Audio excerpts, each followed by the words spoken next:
Oi, gente, vamos voltar, né? Vamos lá.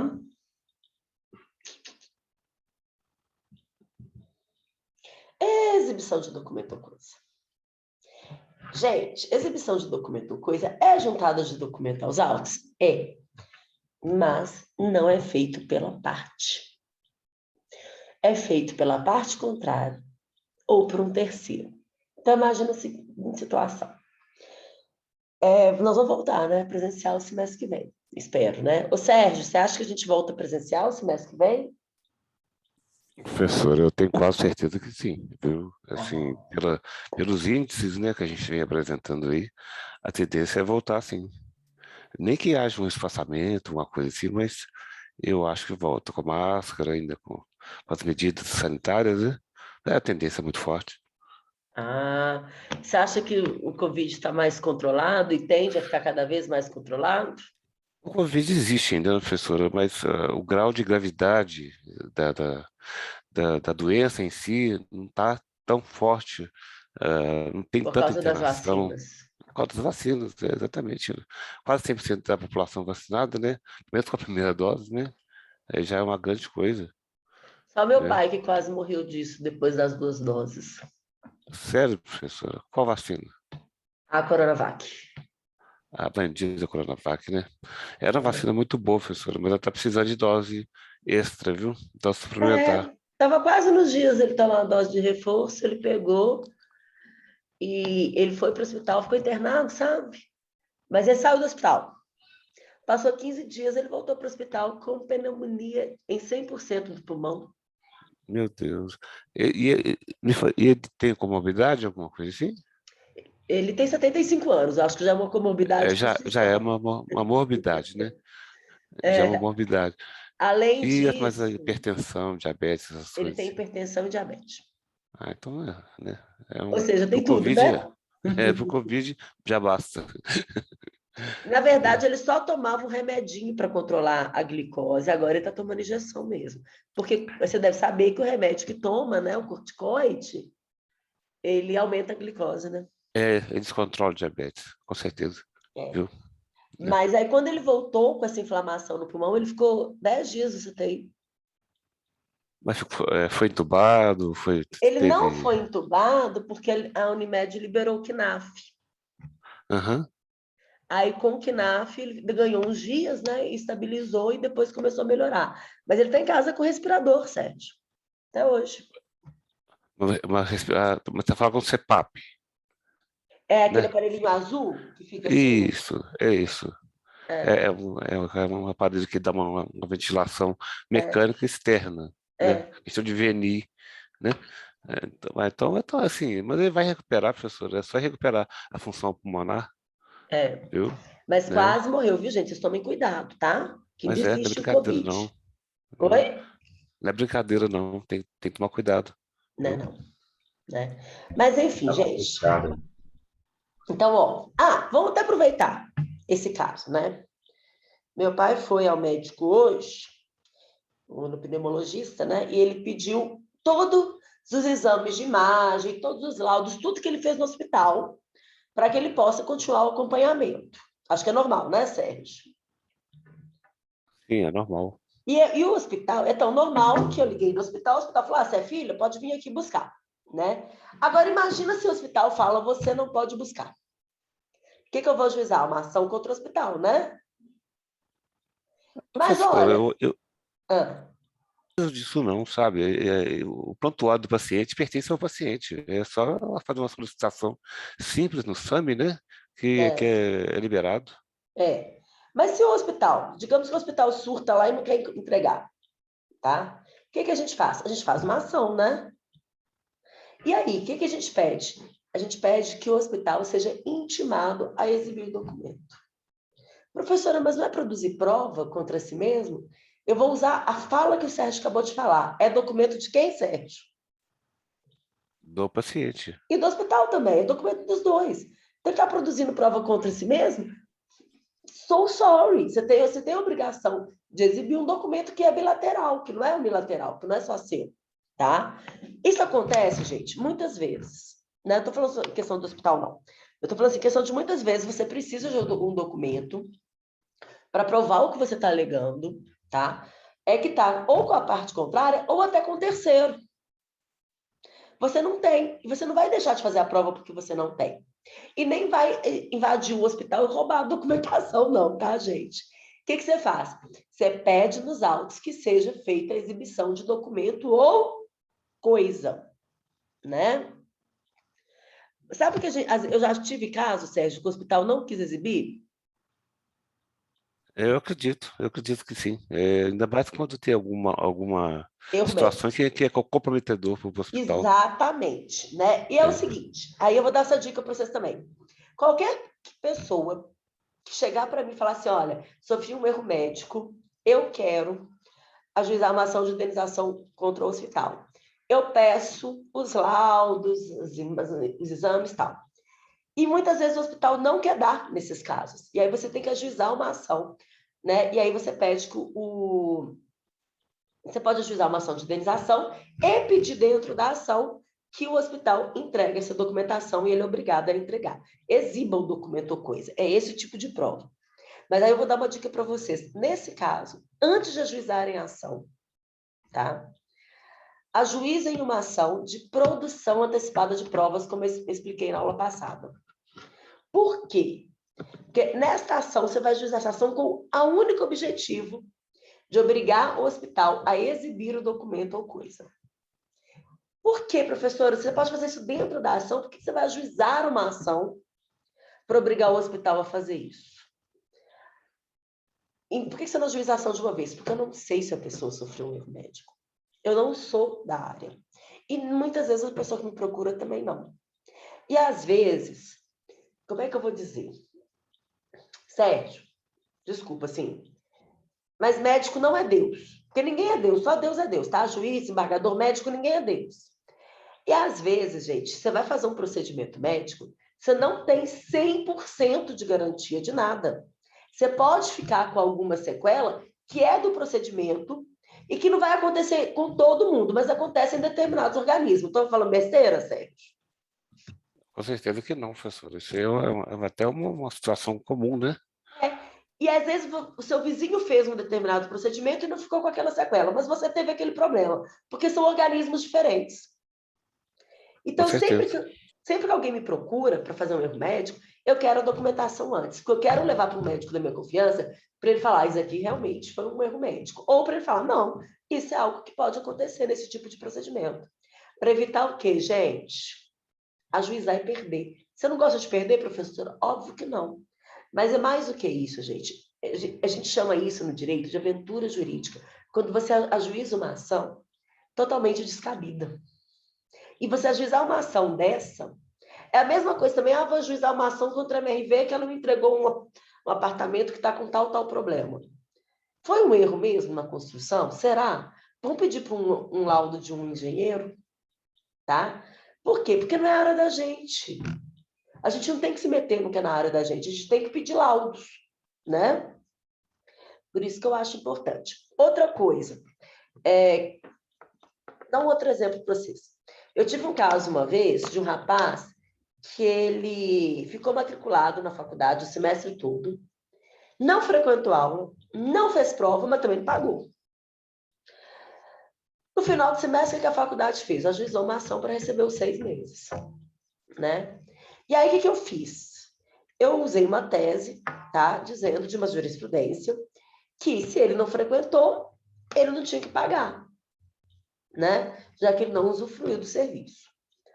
E requeri que a faculdade exibisse chamadas, provas dele. A faculdade foi intimada pelo juiz e não exibiu.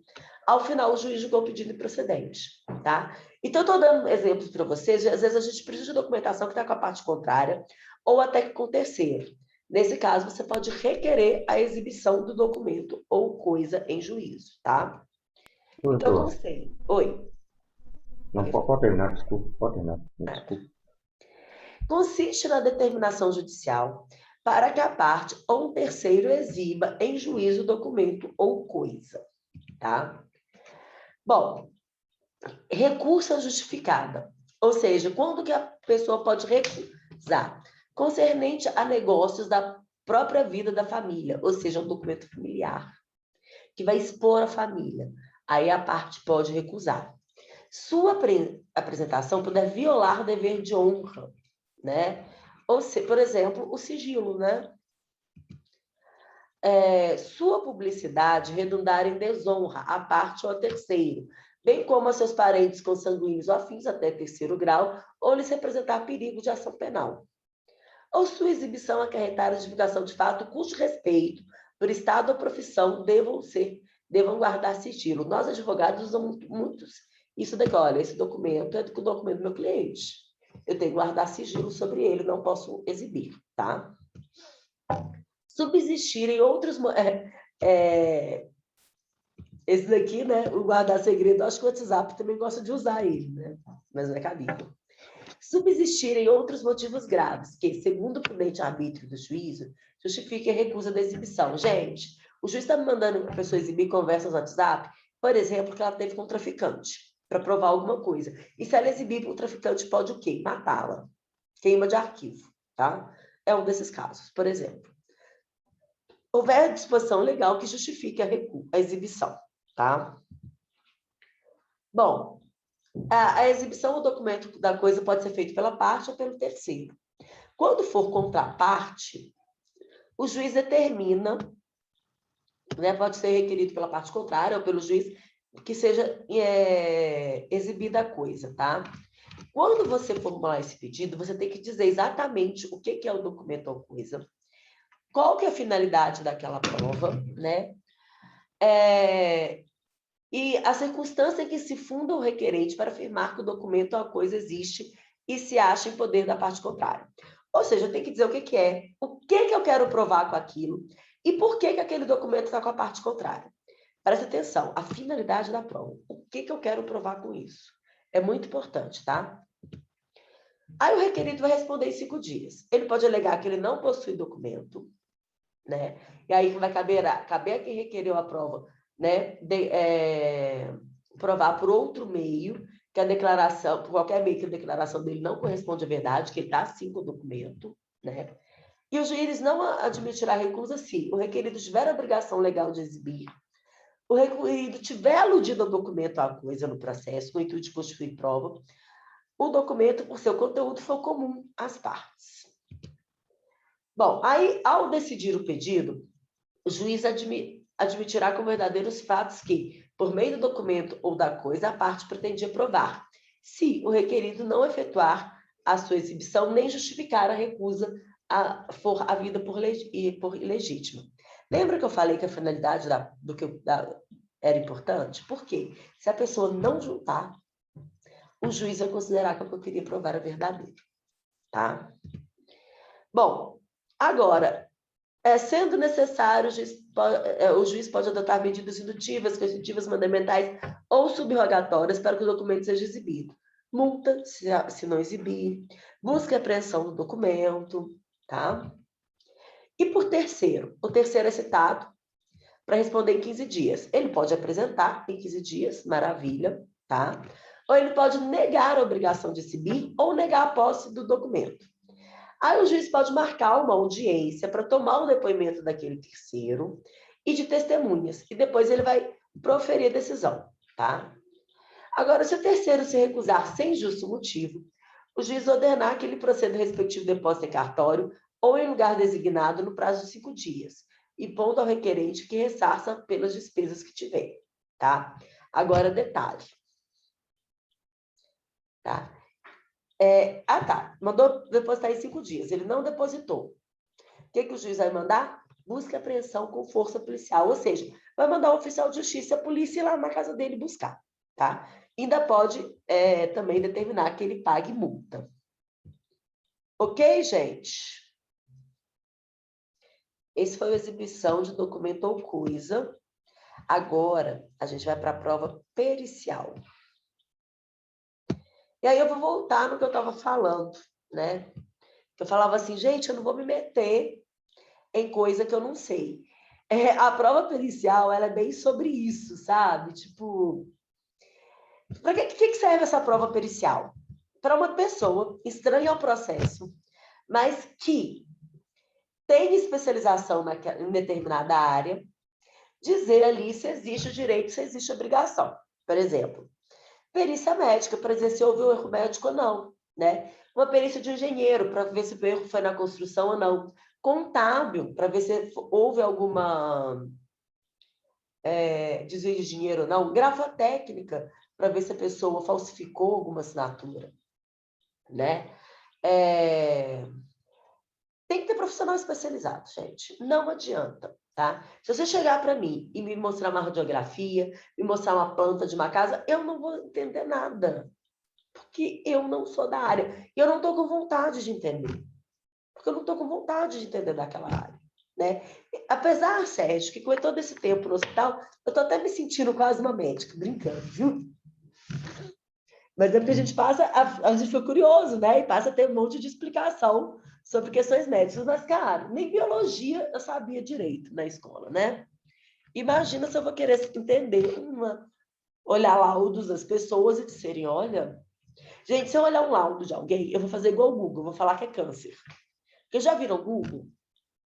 Pesquisa, olha, estou com dor na nuca, pesquisa no Google, eu vou falar que é câncer. Estou com dor no dedinho do pé, vai aparecer site falando que é câncer. Eu falo assim, que quando a pessoa fica doente, a última coisa que ela tem que fazer é procurar no Google, porque tudo no Google é câncer, né? Então, essa época que meu pai estava doente, assim, meu irmão falava assim, pelo amor de Deus, não lê nada no Google não, senão você vai achar que é câncer, né? É igual vocês também que ficam pegando modelos horrorosos de petição no Google, como aconteceu na VA3, eu tive que tirar ponto. Esse trem mesmo.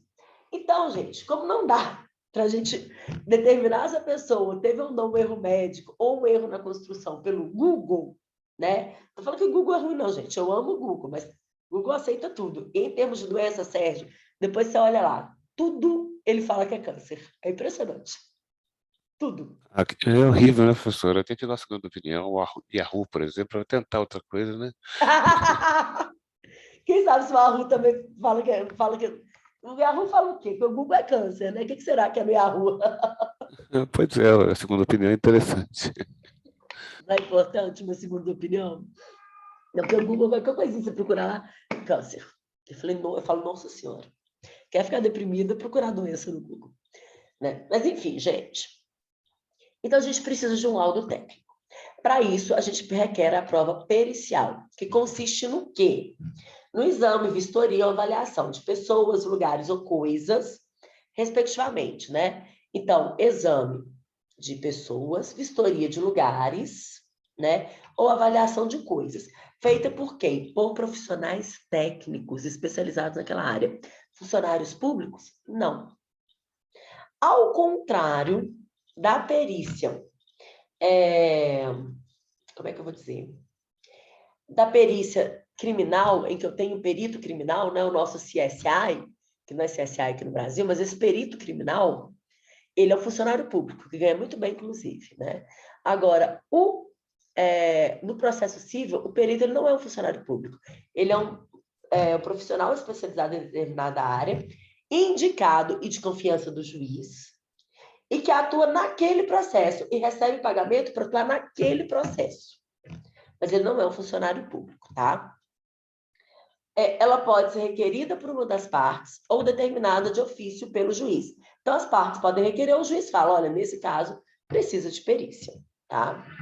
Quando requerido por uma das partes, o juiz poderá indeferi-la se, e eles adoram indeferir perícia, porque perícia atrasa o processo e ainda tem a questão financeira, né? Então, o juiz pode falar, olha, a prova não depende de conhecimento especial de técnico, né? Não depende de conhecimento especial, não precisa de perícia. For desnecessário, em vista de outras provas produzidas, eu falo, as provas que eu tenho aqui já me formaram o meu conhecimento. A verificação foi praticável, né? Por exemplo, a casa está para desabar. Desabou a casa. Começa a fazer perícia na casa que desabou, né? Ou a pessoa, gente, eu já tive um caso que era um erro de dentista. Meus clientes estavam com a boca doendo, né? Não tinha jeito. Eles tinham que fazer, né? Às vezes a pessoa até já fez, por exemplo, um novo implante. E aí não dá para fazer a perícia, né? O juiz poderá dispensar a prova pericial quando as partes, na inicial e na contestação, apresentarem, sobre as questões de fato, pareceres técnicos ou documentos elucidativos que considerar suficientes, tá? Então, você já junta parecer técnico que inicial na contestação, o juiz fala, tem parecer técnico à vontade, não precisa de outro não, tá? O juiz poderá, em substituir a perícia, determinar a prova técnica simplificada, quando o ponto controvertido for de menor complexidade. Isso é muito utilizado no juizado, que não cabe perícia, né?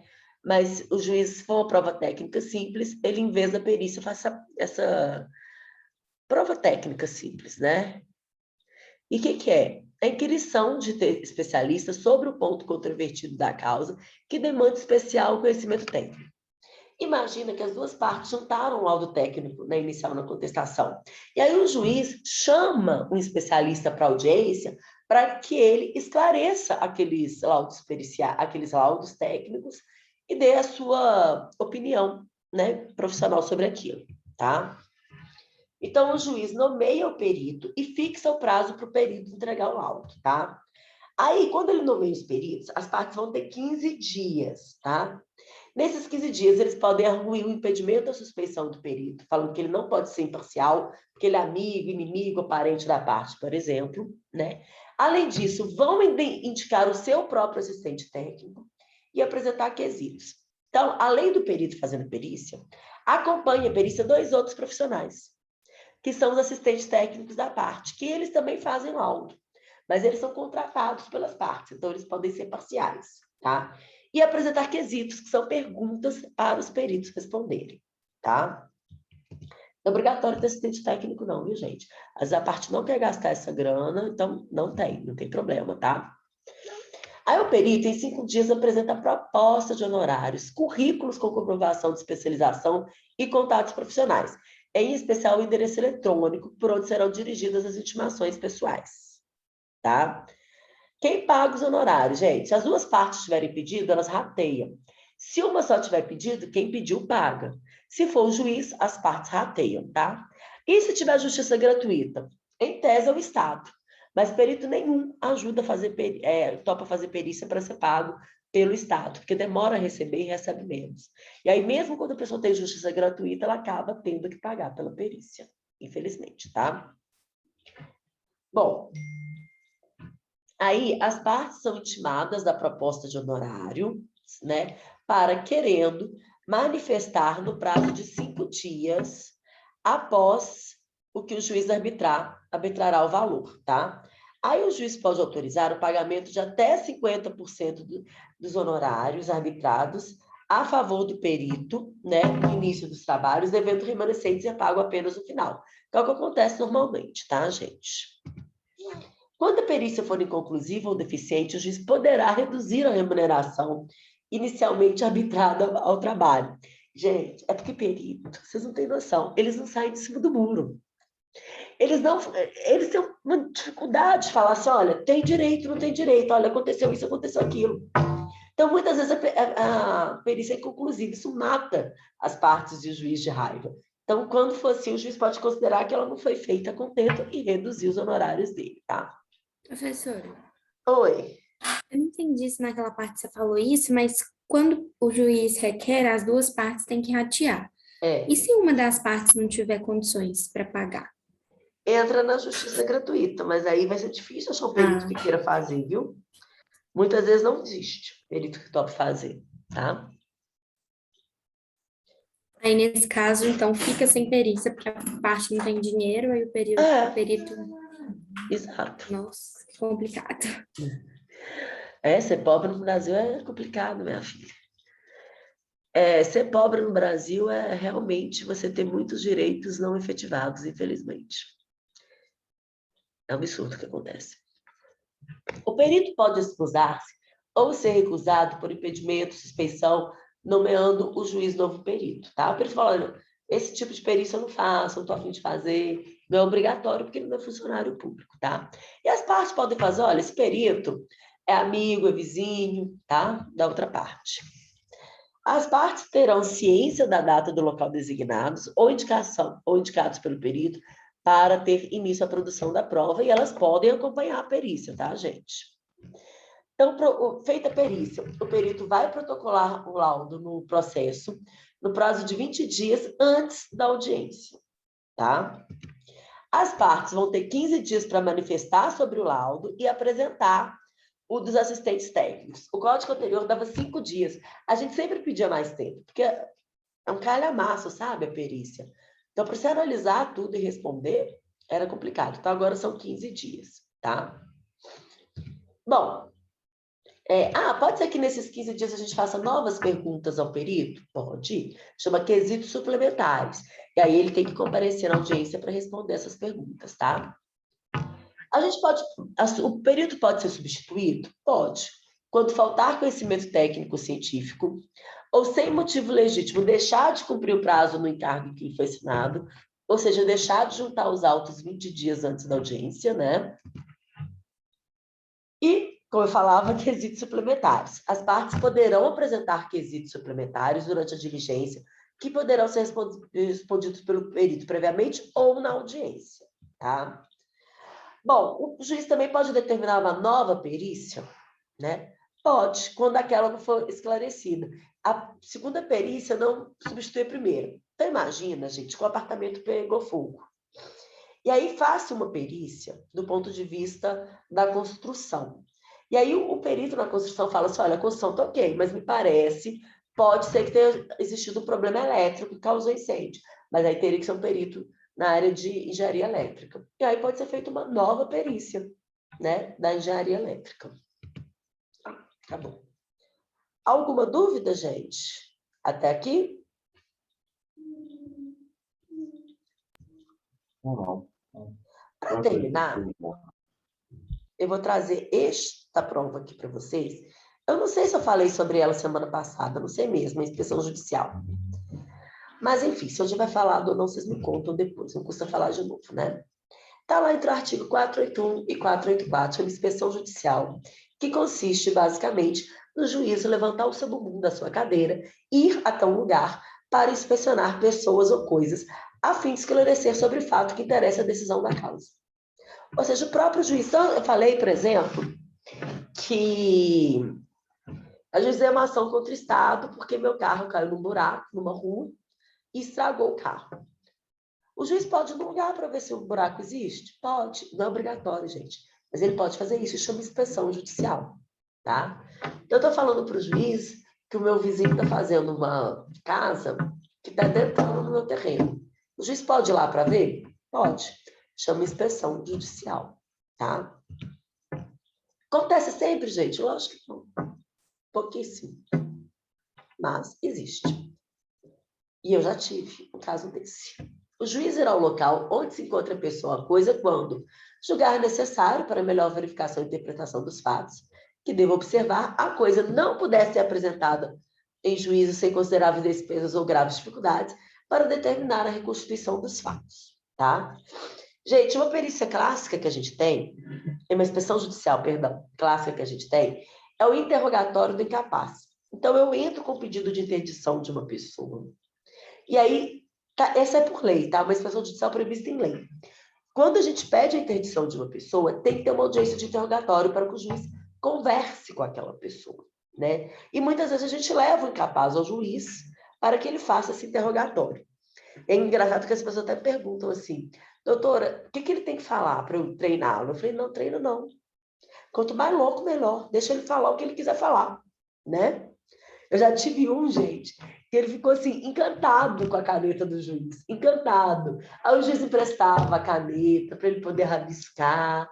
Ele ficou assim, foi muito engraçado, né? Já teve gente que não sabia, assim, quem que era o presidente do Brasil, achava que era Getúlio Vargas, né? É isso mesmo, o juiz tem que ver que aquela pessoa é incapaz, entendeu? Então, assim, não instrui, não. Eu falo, deixa ele responder o que perguntar, tá? Agora, gente, tem gente que está no nível de incapacidade que a pessoa não consegue sair de casa. Ela tem problema de locomoção, né? E aí, você pede que o juiz vá até a casa dela para fazer esse interrogatório. Está previsto em lei, eles têm que ir, tá?